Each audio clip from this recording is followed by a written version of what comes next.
Brazil will win the World Cup in Qatar later this year. I'm being dead serious. Why do I think this? Well, there are a ton of reasons for this, so let's check them out. My first reason is Neymar. Yeah, just Neymar. That's the reason. He's actually in the best form I've ever seen him in since his Barcelona days. Did y'all not see that nasty assist in the Champions League for Mbappe? That was such a beautiful assist, man. Anyways, his stats in the beginning of the season so far are simply outrageous. In 7 games in Ligue 1 this season, he has 8 goals and 6 assists. 14 goal contributions in 7 games in just Ligue 1, bro. And check out his overall stats. As of me recording this, in 9 games, he has 10 goals and 7 assists. Bruh, 17 goal contributions in 9 games. Those are insane numbers. They're no joke. Also, so far, it just seems like Neymar has extra motivation this season. If you actually watched him play, this Neymar doesn't look like the usual Neymar who actually likes to party, goof off, and just having fun overall. This Neymar looks serious. Real serious.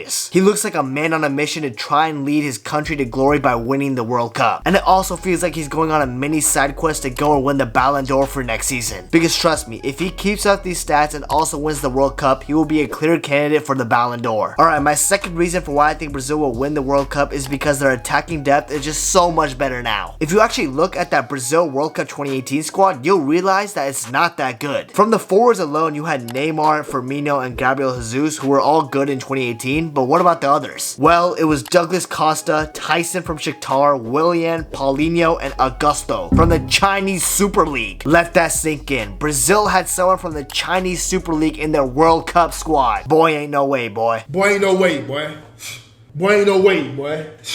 Now let's compare that to the attacking players in 2022. We got Neymar, obviously, along with Vinicius Jr., Rodrigo, Rafinha, Richarlison, Antony, Firmino, Martinelli, Gabriel Jesus, and Lucas Paqueta. Bro, this attacking depth is so much better than the attacking depth in the 2018 World Cup. It's not even funny. It's so cool to see that Neymar finally has some good help. Brazil might have given us some fond memories in the past decade, but overall, this has been one of the poorest Brazilian generations ever. Besides Neymar, who has to put Brazil on his back single-handedly for pretty much an entire decade, everyone else did not turn out well. But now, finally, Neymar has some help. Neymar can also finally play centrally and completely unlock his creativity. This is because Vinicius Jr. will take over the left wing position. And now, unlike in 2018, Brazil actually has natural right wingers. This is because of Rafinha and Antony finally coming in the picture. Both of those players are left-footed wingers, something Brazil did not have in 2018. It's also pretty important to note that a lot of these Brazil attackers are well in form right now. Some of them being like Gabriel Jesus, Martinelli, Richarlison, Vinicius, etc. In summary though, Neymar has been representing Brazil for around a decade. But in all of those years, this 2022 Brazil team is the most talented team he will ever play with. And because of this plethora of talent, I think this will finally help Neymar lead his country to glory by winning the World Cup. Now my third reason for Brazil has to do with depth again, but this time it's more on the defensive side. The goalkeeping situation is in safe hands with Alisson Becker and Ederson, two of the best modern goalkeepers in the game. And the third is Weverton, who is a more than capable goalkeeper as well. In the center back position, Brazil has some gems as well, like a world-class CB in Thiago Silva and Marquinhos, while also having the likes of Eder Militao, Gabriel from Arsenal, and Bremer, who has just won the Serie A Defensive Player of the Season. They've also improved a lot in the CDM position as well. Casemiro is usually the main star for Brazil, and deservedly so. He was killing it for Real Madrid and has been killing it for Brazil for a good amount of time now. But back then, when Casemiro could not play for some reason, like in the quarterfinal against Belgium in the 2018 World Cup, Brazil had to rely on the likes of Fernandinho. And don't get me wrong, Fernandinho is a great CDM and he's a legend for Manchester City. But for Brazil, Fernandinho was different. And by different, I mean he was a lot worse. Come on, he had to step in for Casemiro in the quarterfinal and then ended up scoring an own goal. That's the lowest of the low right there. Now for some reason, if Casemiro is not available to play for Brazil, they have the likes of world-class CDM Fabinho in the ranks as well. He could definitely cover the ground for Casemiro. He's world class. Brazil also had the likes of Bruno Guimaraes, who has been going crazy for Newcastle recently, and they always have Fred, who honestly is always pretty good for Brazil. Anyways, the defensive depth is so much better for Brazil now, but there are still some weaknesses to this Brazil team that we should probably mention. Now for my first weakness, notice how I did not mention the fullback position when we were talking about defensive depth. That's because for Brazil, the fullback position is the worst part of this team. For the right back position, they got Danilo, who is kind of mediocre in my eyes, and Danny Dani Alves, who plays for Pumas in Liga MX and is almost 40 years old. He's literally a dinosaur, bro. These two are the options for Brazil at right back, bro. They ain't it. Now for left back, I guess it's a little better with the likes of Alex Telles, Renan Lodi, and Alexandro. Sandro's pretty decent, but the other two, not so much. So as you can see, compared to the other positions, Brazil are clearly lacking in the fullback department. And with modern football having a ton of emphasis on the fullbacks, this Brazil weakness could cost them the World Cup. Now my second weakness for Brazil has to be their head coach Tite. Now to me, he is a good coach, but to Brazilian fans on social media, they have some clear concerns with him. The main concern I think people have with Tite is his tactical adaptability when Brazil go down a goal. A clear example of this would be when Brazil went down 1-0 to Argentina in the Copa America final, and they couldn't even find their way back into the game. One of the reasons is obviously because the Brazilian forwards were having an off day, but the other reason is that Tite failed to adapt to the game environment and failed to change his tactics accordingly. Managers have to think on their feet nowadays, and I feel like Tite has much to improve on that. Judging from their amazing World Cup qualifying run, getting 45 points and being undefeated, I don't think they have to worry about clawing their way back into the games. So I think they'll be just fine. Now my third-ish weakness is if Neymar tries to play hero ball. Now if Neymar tries to win the World Cup for Brazil all by himself, aka playing hero ball, they're definitely going to fail to win the World Cup just like they did in the 2018 version. But to be honest, this Brazilian team is so much better than the 2018 team, and I'm sure Neymar knows that himself, so he probably won't be playing much hero ball in Qatar. I'm sure of it. Anyways, let me know down in the comments below whether you agree with me with the fact that Brazil will win the World Cup later this year. I would love to know what you guys think. Real quick though, remember to subscribe to the channel and remember to hit the notification bell because it'll notify you whenever I drop a new video. Also leave a like, let's try reaching 150 likes for this video, and follow my Twitter at Nabhuto. I would seriously appreciate it. So yeah, thank you guys so much for watching this video, and I'll see you guys in the next one. Peace.